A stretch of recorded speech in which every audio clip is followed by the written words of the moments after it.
भाजपा युवा मोर्चा के झारखंड प्रभारी ने राजेश उरांव के पक्ष मतदान करने की अपील की। बुंडू नगर पंचायत चुनाव को लेकर अब सियासी सरगर्मी काफी तेज हो गई है। इसी कड़ी में आज बुंडू नगर स्थित प्रत्याशी राजेश उरांव के कार्यालय में एक प्रेस वार्ता आयोजित कर राज्य सरकार की विफलताओं को गिनाते हुए भाजपा युवा मोर्चा के झारखंड प्रभारी विनय जायसवाल ने अध्यक्ष पद के उम्मीदवार राजेश उरांव के पक्ष में मतदान कर भाजपा को मजबूत बनाने की अपील की। रिपोर्टर जितेंद्र सार, बुंडू। अभी आप लोग नगर निकाय चुनाव देख रहे हैं और कई बिंदु ऐसे हैं इस चुनाव में जो परिस्थितियां जो सबके सामने आई है कि उसको समाज के सामने रखना भारतीय जनता पार्टी को अभी ज़रूरत नज़र आ रहा है। उसी के तहत हम लोग आज आपके सामने प्रस्तुत हैं। आज जिस परिस्थिति में नगर निकाय चुनाव हो रही है ये किसी से छिपी हुई नहीं है। ये चुनाव 3 साल पहले हो जाना चाहिए था, पर इस झारखंड में झारखंड मुक्ति मोर्चा और कांग्रेस के समर्थित सरकार जो ये चुनाव नहीं चाहती थी, परंतु भारतीय जनता पार्टी के कार्यकर्ता नेता संघर्ष किए, दबाव बनाया और हमारी महिला नेत्री न्यायालय तक जाने का काम की, जिसके कारण आज दबाव में इस सरकार को चुनाव कराना पड़ा। अब जब चुनाव कराना पड़ा तो उन्होंने फिर एक बार जनता को ठगने का काम किया। उन्होंने दलीय आधार पर न चुनाव कराकर निर्दलीय आधार पर चुनाव उन्होंने कराने का फैसला लिया, जिसमें सिंबल न रहे, जनरल सिंबल पर चुनाव कराने का काम किया। देखिए आज परिस्थिति जो झारखंड की है वो बहुत ही भयावह बनी हुई है। आज झारखंड में बच्चे अपहरण के जो घटनाएं हो रही है ये बहुत भयावह रूप ले लिया है। अभी आपने देखा होगा अंश और अंशिका का मामला जो सबके सामने आया, जो रांची से वो दोनों बच्चे भाई बहन जो 5 साल और 8 साल के गायब हुए और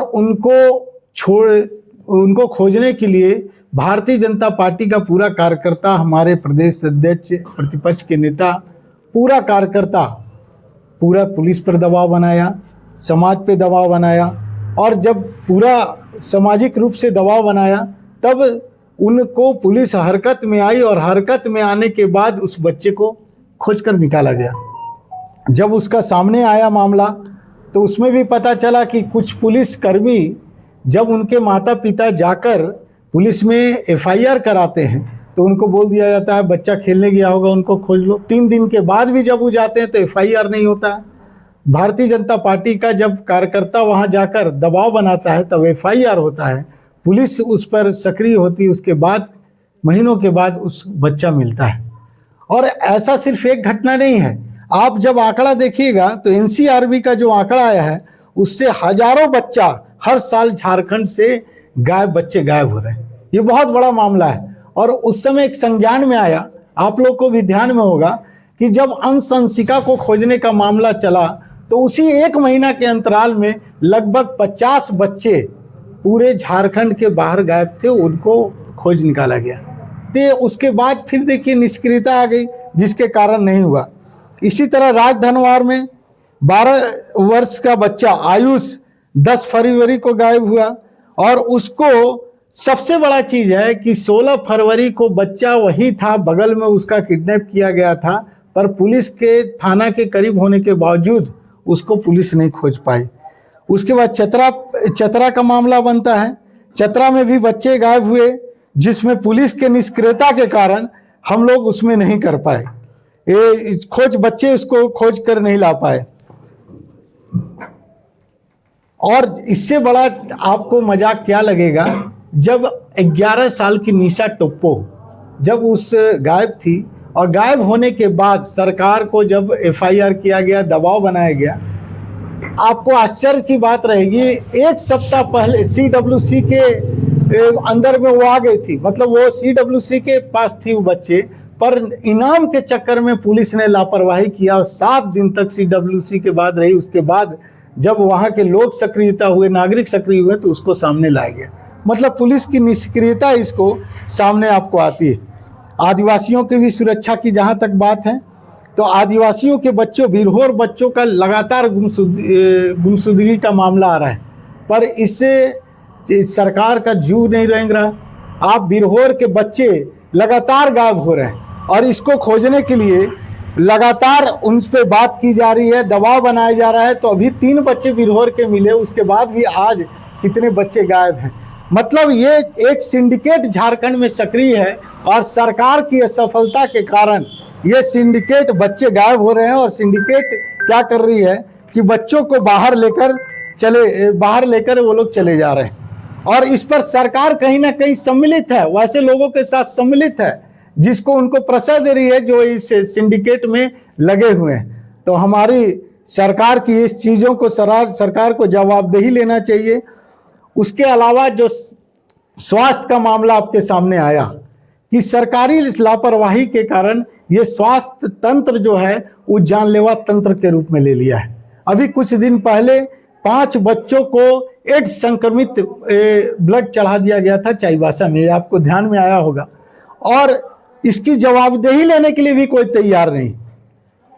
इसी तरह आपके शिक्षा मंत्री को जब इस चीज़ों को बताया गया तो शिक्षा मंत्री उसको लापरवाही की तरह बयान देकर इस चीज़ों को निकालने की बात करते हैं। जब स्वास्थ्य मंत्री को इसको जानकारी दी गई तो स्वास्थ्य मंत्री ने एक उटपटांग जवाब दिया जो आपसे किसी को छिपा हुए नहीं है।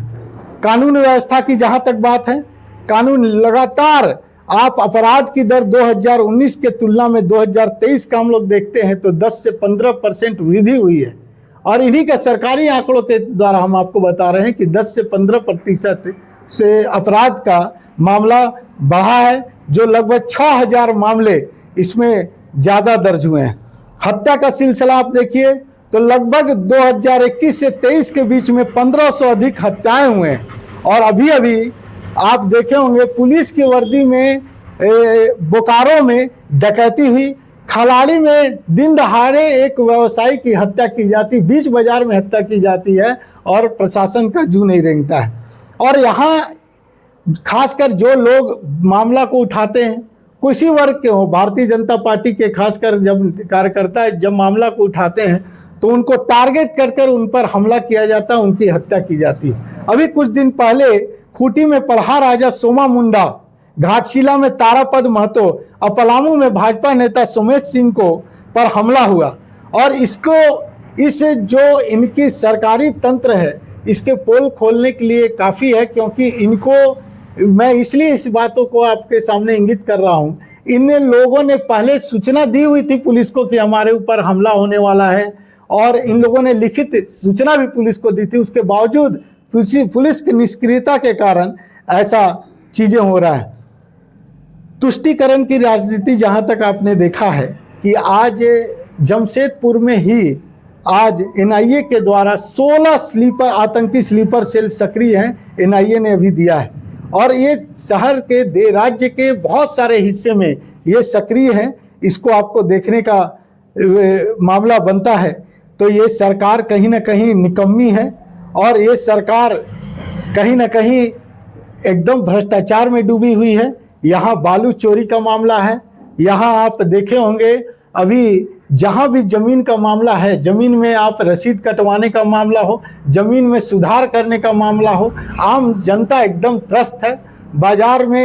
बाजार में जैसे रेट फिक्स होता है उस तरह ब्लॉक में रेट फिक्स है, थाना में रेट फिक्स है। और कहीं ना कहीं ये मुख्यमंत्री के यहाँ, इस सरकार में मंत्रियों के यहाँ इसका हिस्सा पहुँचता है। और ये चीज़ों का हम लोग बहुत कड़ा विरोध करते हैं और इस चीज़ों को हम आपके सामने लाना चाहते हैं। हमारे यहाँ भारतीय जनता पार्टी के समर्थित उम्मीदवार यहाँ राजेश उरांव जी हैं, जिन्होंने यहाँ बहुत सारे संकल्प लिए हैं, जो इनके पहले भी इन्होंने बहुत अच्छे काम किए हैं, जिसके कारण राष्ट्रपति के द्वारा स्वच्छता का 3 बार इनको यहाँ इनाम मिला है।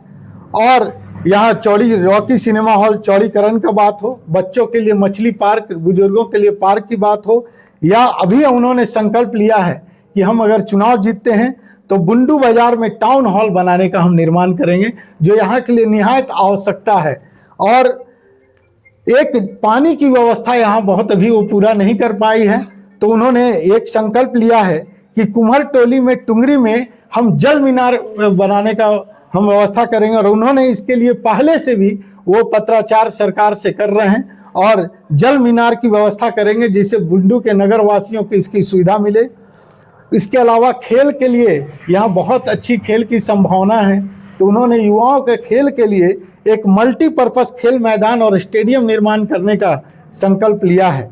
आपने देखा होगा प्रतियोगिता परीक्षा आज के डेट में बुंडू के लोग, यहाँ से कई लोग बहुत अच्छे अच्छे IAS वगैरह भी बने हैं, तो उन्होंने संकल्प लिया है कि ये जो परीक्षार्थी हैं, जो युवा हैं, उनके लिए एक प्रतियोगिता परीक्षा के लिए एक स्मार्ट लाइब्रेरी का निर्माण करें। और प्रति जमीन में जो होल्डिंग टैक्स का मामला उठ रहा है बुंडू में, कि प्रति जमीन से भी होल्डिंग टैक्स काटा जा रहा है, इसका उन्होंने विरोध किया है और बोले हैं कि जब हमारी यहाँ से जीतेंगे तो होल्डिंग टैक्स हम वसूली का बंद करने का प्रयास करेंगे। बुंडू को एक स्वच्छ, सुंदर और स्मार्ट नगर बनाने का संकल्प लेकर आए हैं। स्मार्ट मीटर का जो बिजली बिल की समस्या है, ये पूरे सरकार का भ्रष्टाचार का मामला बनता है। ये सिर्फ बुंडू नहीं, पूरे झारखंड में स्मार्ट मीटर का जब आप बात करते होंगे तो आपके यहाँ बिजली अगर 100 यूनिट उठा है, आपके यहाँ बिजली 1,500 यूनिट का आ रहा है। कहीं आपका नाम कुछ और है, आपके घर पे किसी और का बिजली आ रहा है। साथ साथ आप बिजली कंजम्पशन अगर 100 वाट का करते हैं तो बिल 150 वाट 200 वाट का उठ रहा है, और स्मार्ट मीटर के नाम पे ये वसूली किया जा रहा है। तो वो स्मार्ट मीटर का समस्या को दूर करके उपभोक्ताओं को राहत दिलाने का उन्होंने बात किया है। और कहीं ना कहीं शहर में जलापूर्ति का जो स्कीम आया है, उसको कनेक्शन कम से कम निःशुल्क हो, ऐसा उन्होंने संकल्प लिया है कि आने वाले समय में हम लोग निःशुल्क कनेक्शन दें, ऐसा उन्होंने संकल्प लिया है। और हम आपको बता दें कि आज बुंडू की नगर के सभी जनता कहीं ना कहीं ये राजेश उरांव जी को टॉर्च छाप के लिए समर्थित कर रही है।